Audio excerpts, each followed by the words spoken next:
Hi, I'm Sam Duncan. Hopefully you guys know that already, if you've read the syllabus in the other course, Introductory Materials. So what I want to do to start the course is to talk a bit about arguments. Um, the main thing we're going to be doing in a philosophy class is really evaluating arguments, whether our own arguments or the arguments of others. So I want to say a little bit about what I mean by an argument, as well as how we evaluate arguments, how we take them apart, how we see whether they work or not. But I think it's really good to be clear what we mean by an argument in philosophy. Now, we don't mean what we often mean in ordinary conversation. When you think of an argument, you might think of that couple in a restaurant you're desperately trying not to look at. Or you might think of two idiots on cable news yelling at each other, calling each other names. That's not what I mean by an argument. That's not what philosophers mean by it. What we mean is an attempt at rational persuasion. You are trying to get the other person, someone who disagrees with you or who doesn't agree with you at least, to believe your views on a subject, to accept what you say, and you're trying to do it through rational means. And I think to see what this means, it's good to contrast rational means versus non-rational. So rational means are when we give the other person reasons that we accept, reasons that we think are good reasons. Non-rational is more underhanded. A lot of times you don't even give the other person reasons, you just try to get them to believe what you want them to believe, but you don't give them a good reason for it. So I'll give you some examples of non-rational persuasion. So look at the current slide. Cruel people are willing to overlook the suffering of animals, so if you don't support animal rights, you're cruel. You aren't cruel, are you? Notice that this is underhanded. Notice that this doesn't really give you a reason to believe the claims. It's just trying to guilt you into it, right? It's trying to shut you up. Now, I'm using an example of non-rational persuasion with words, but if you think about it, a lot of non-rational persuasion doesn't use words. Think about, if you think back to the election, I'm sure you got to see a lot of TV ads if you lived in Virginia because we're a swing state. Well, in a lot of those ads, if it was a Trump ad, if you see Clinton, it's going to have some ominous minor key music. It's going to be through a blue filter, so everything looks cold and scary. Same if it's Clinton for Trump. If it's the candidate it's for, it's sunny, major key music. Everybody's through a nice, warm, yellow filter so they look nice and alive and inviting, right? That's an attempt at non-rational persuasion. When the stores put up displays and make everything look pretty, that's non-rational persuasion.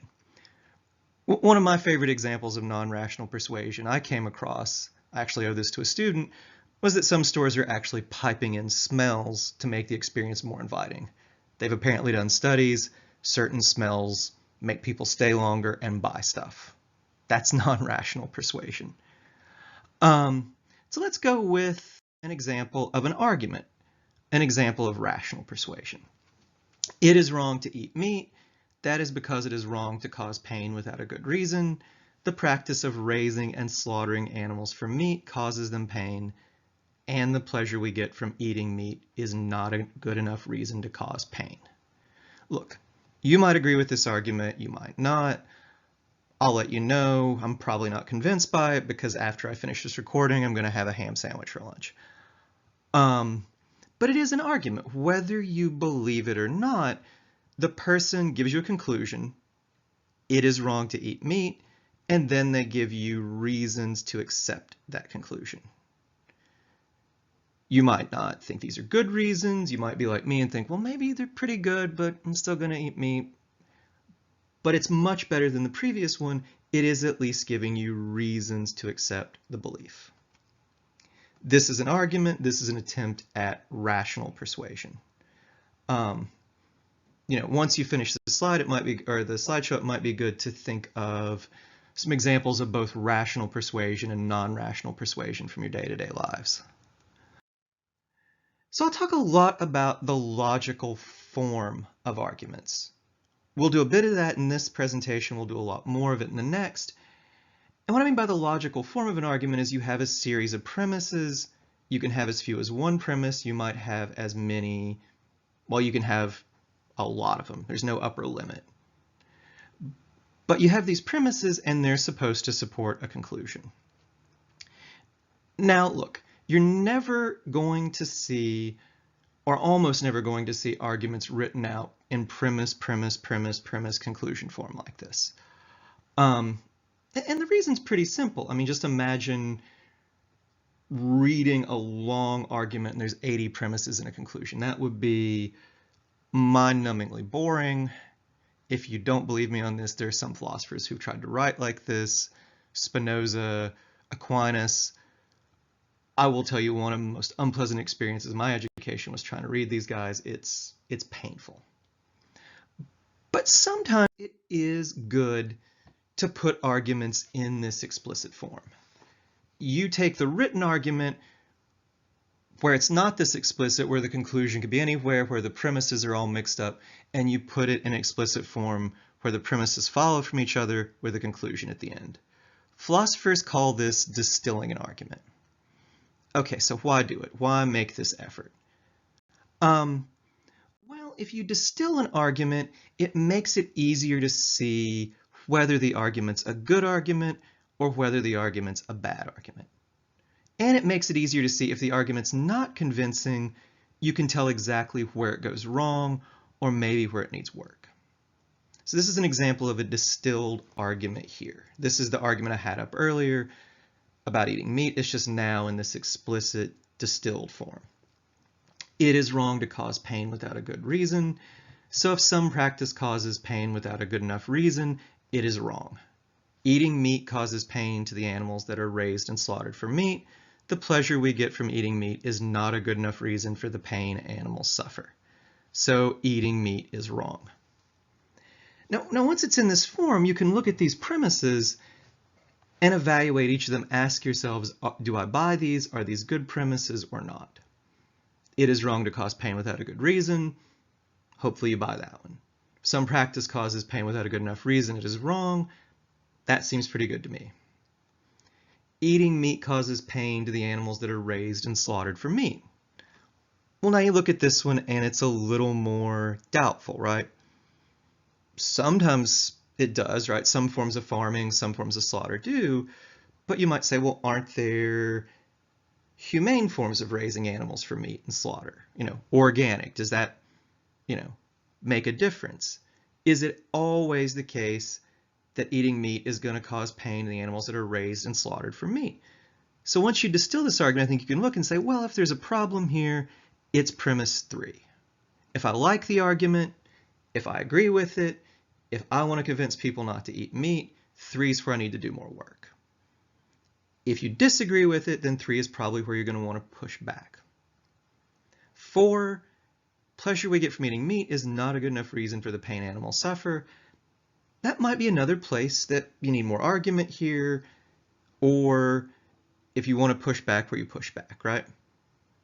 I mean, some of us get a lot of pleasure from eating meat. Is it really the case that it's not great enough to justify the pain animals suffer? Well, maybe it is, maybe it isn't, but again, 4 might need more support. So hopefully this gives you some idea of why we distill arguments. You can see what premises are really good, beyond doubt, 1 and 2, which are really kind of doubtful, 3, and which ones maybe pretty good but a bit doubtful, 4, right? So once you do this, you can see what premises are good, which ones aren't. You can also see how the premises are supposed to support the conclusion and whether they do or not. Okay, so what I want to start talking about is assessing arguments, judging arguments, telling whether they're good or bad. And when we assess an argument, we're going to be doing 2 things. The first thing, we're going to be looking at the premises and asking ourselves whether they're good premises. Are they true? Are they plausible? Do you accept them? Do you think another person is likely to accept them? Do you have good reasons to believe they're true? We're also going to be looking at the form of arguments, how the premises are supposed to support the conclusion. You might think of this as kind of like a building, right? To build a good building, you need a good plan. You can get the best materials in the world, and if you don't have a good plan, it's just going to fall over. The plan is the sort of form of the argument. the way the premises are supposed to support the conclusion. If the form's not good, you can have the best premises in the world, the argument's not going to be convincing. But on the other side of the coin, if you have a great plan and garbage materials, again, first strong wind that comes, the whole thing is going to fall down, right? Same with an argument. The argument can have a good form, but if the premises aren't good, again, it's not going to be convincing. So when we evaluate an argument, we're going to look at both the form of the argument, the way it's put together, the way the premises are supposed to support the conclusion, and also the materials, the premises themselves, whether they're good or bad premises. Okay. So before we start talking about assessing arguments, before we start talking about the form, it's good to notice that there are two main types of arguments. And the distinction here is in the way the premises are supposed to support the conclusion. A deductive argument, if the form is right and the premises are true, then the conclusion must be true. Now, look, I know that the phrase, the form is right, is really vague. It's supposed to be, I'll fill it out in a minute. I'll say a bit more about what it means. Inductive is a bit different. If the form's right and the premises are true, the conclusion is likely true. Now look, this isn't a problem with inductive arguments. As you'll see in a minute, we use inductive arguments all the time. We couldn't do without them. But just be aware that with an inductive argument, no matter how good, there's always some risk that you're wrong. If a deductive argument's a good one, there's no risk, at least ideally. Okay, so I think the best way to maybe get our heads around this distinction is to look at some examples of both kinds of arguments. So here's an example of a deductive argument. This is textbook example. This is from your reading uses this one. Pretty much any reading you're going to look at on logic is going to use this one. I don't know why, it always pops up. Anyway, all men are mortal, meaning all human beings are mortal. Socrates is a man, human being. Socrates is mortal. So all men are mortal, everybody's going to die. Socrates is a man, so Socrates is going to die. Hopefully you guys already knew this. I'm not giving you some depressing new information, right? Here's another example. No dogs can read and write. Moxie is a dog. Moxie's in fact my dog, who is actually upstairs and I'm hoping doesn't bark during these presentations. So Moxie can't read and write. Look, if any dog could read and write, it wouldn't be Moxie. She's really sweet, but actually quite stupid.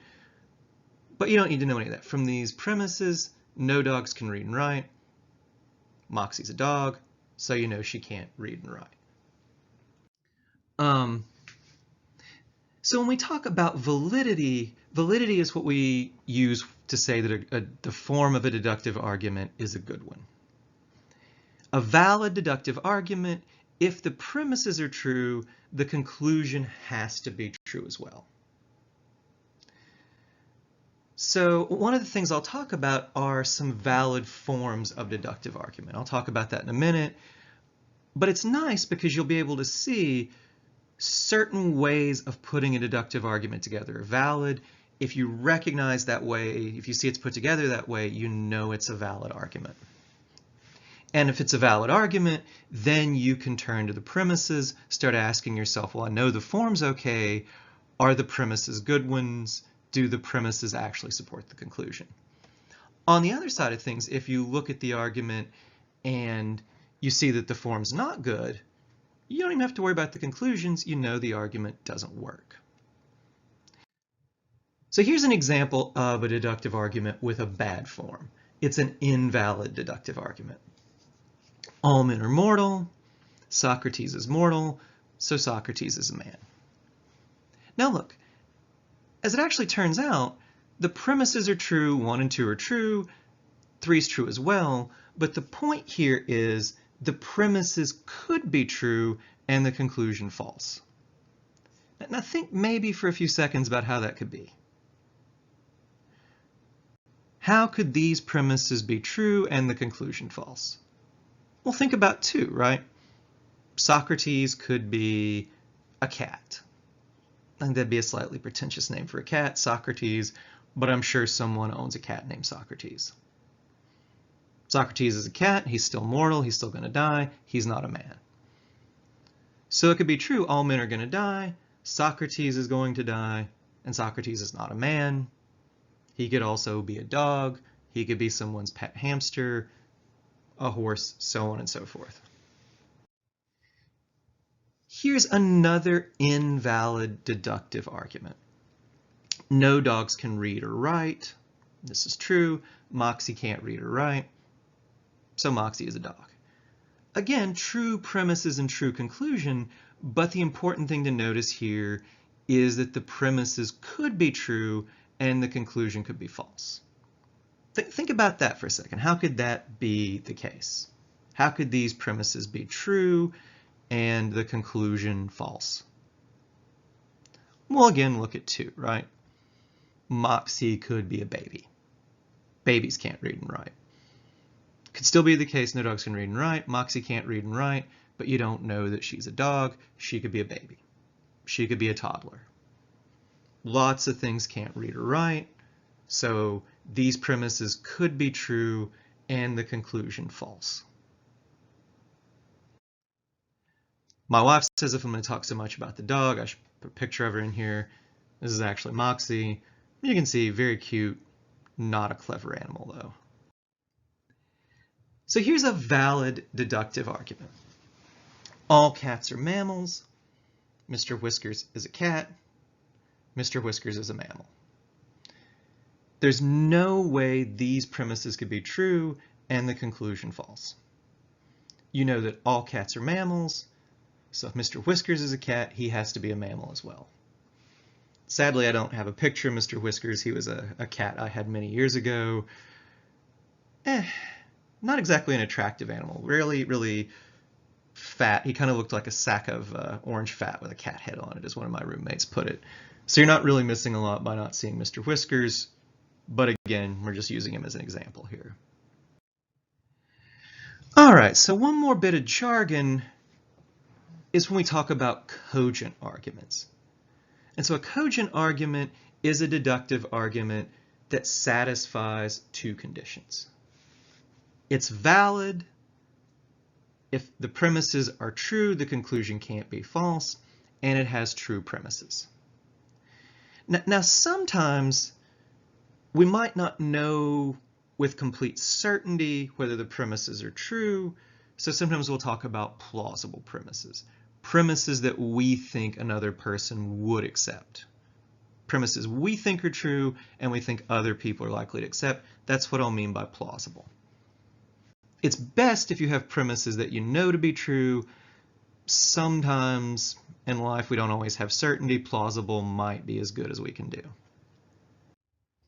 So one thing to notice is that an argument can be valid but not necessarily cogent. And that's possible because it might be valid. It might be the case that if the premises were true, the conclusion would have to be true as well, but the premises might be false, or one of the premises might be false. So this is an example of a valid argument, but one that's not cogent. So all dogs are smart. Moxie is a dog. Therefore, Moxie is smart. So think for a second, it ought to be pretty easy, but what's wrong with this particular argument? We know it's valid. So if there's something wrong with it, it has to be the case that one of the premises are false. So which one is that? Well, rather easy in this one, it's that all dogs are smart, right? Not true that all dogs are smart. Plenty of dogs are really stupid. Unfortunately, my dog is one of the ones that is in fact pretty stupid. So premise 1 is false, and the argument doesn't work. It's not cogent, even though it is valid. All right, so here's another one. This one's actually valid and cogent. All dogs are descended from wolves. Yes, I know it's hard to believe, if you think back to the picture of Moxie, but in fact, that's descended from a wolf. Moxie is a dog, so Moxie is descended from wolves. True premises, valid form, it's a cogent argument. So before moving on, I want to say a word about good premises. So ideally, your premises should be obviously true. At the very least, the bare minimum, your premises should be more plausible or less controversial than your conclusion. So why is that? Well, the reason is you're trying to convince someone of something. Now, you wouldn't be trying to convince them if they agreed with your conclusion. So obviously they don't agree with the conclusion. Well, you're not very well going to convince somebody if you give them premises that are harder for them to swallow than the conclusion. You want them to accept the premises and for the premises to lead them to the conclusion. If you give them a premise that's way more controversial, that's much harder to swallow than your conclusion, they're just going to throw their hands up and not follow you any further. They're going to get off board there. So we sometimes, as philosophers, talk about begging the question. Now, what we mean by begging the question is it means you assert something, you just claim something you need to prove. And a question-begging argument has premises that are as controversial or more controversial than the conclusion. So I'll give you guys a couple examples of question-begging arguments. You don't want your arguments to be question-begging. So sometimes you might hear of circular arguments, sometimes question-begging arguments are circular. If you guys have seen the movie Idiocracy, this is pretty clearly taken from that. You know, in the movie, everybody's really stupid. Being really stupid, they've decided it's a good idea to water the plants with Gatorade, which they call Brondo in the movie so they don't get sued. The main character, who's marginally more intelligent than everybody else, is trying to explain why it's not a great idea to water plants with Gatorade, or Brondo as the movie calls it. And he just can't get past it. They keep kind of going in this circle.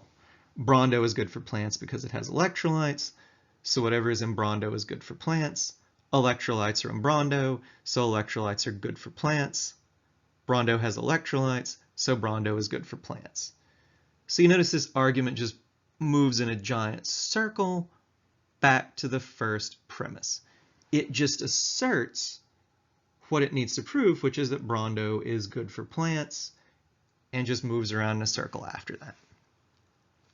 Now, one thing to notice, though, is not every question-begging argument is circular. Here's another question-begging argument, and it's not circular. Taking money from people without their consent is always wrong. Many well-off people do not consent to give their money to programs that help the poor, so it is wrong to tax well-off people to fund programs that help the poor. Look, you might agree with this, you might not, but what I want you to notice is that 1 is actually saying something much stronger than 3. Even people who don't think that we should take money from the rich to help the poor probably think it's okay to take money from people without their consent for, say, the military. So 1 is stronger than 3. It's much harder to accept 1 than it is 3. These are both controversial claims, but 1 is even more controversial than 3. And, you know, just think about it. No one who rejects 3 is going to accept 1. Someone who thinks it's okay to tax well-off people to help the poor is going to perfectly well think that we can take money from people without their consent. Okay. So one final note, we'll talk about good inductive arguments. Now, we're not going to say as much about inductive arguments, one reason being that they're actually harder to evaluate than deductive arguments. But we should say a little because they're going to be important in this course. So the form of an inductive argument is not all or nothing. It's better or worse. It's one of the reasons it's harder to evaluate them. Okay, so let's look at an example of an inductive argument. Almost all students at Harvard have high SAT scores. Al is a student at Harvard, so Al probably has a high SAT score. Most people at Harvard have high SAT scores, but not all. So if somebody is a student there, you know there's a pretty good chance that they have a high SAT score. But they might not, right? Some people, we'll talk about this later in the course, some people get into Ivy League schools because their parents give those schools a lot of money. Al might be one of those people. It's not likely, but he might be. One thing to notice about inductive arguments and deductive arguments is that people aren't always clear about what kind of argument they're giving. Look at this one. In clinical trials involving 1,000 patients, this drug had no serious side effects for 90% of patients overall, and none of the 50 middle-aged men who were not overweight in the study had serious side effects. Steve is a middle-aged man who is not overweight, so the drug will not have serious side effects for Steve. Now look, the way this is phrased, it looks like a deductive argument. And if we read it as a deductive argument, it's not a good one because the conclusion might be false. But what this person probably means is, and what it would be more exact to say is it probably won't have serious effects. So even though this isn't as well put as it could be, you should read this as an inductive argument, and if you do, it's not a bad one. So that's one of the reasons it's important to know this distinction. When looking at people's arguments, they're not always as clear as we'd like about what kind of argument they're giving us. You should be able to look at it, and even if the person making it isn't as clear as we'd like, you should be able to pick out, oh, this is a deductive argument, or this is an inductive argument.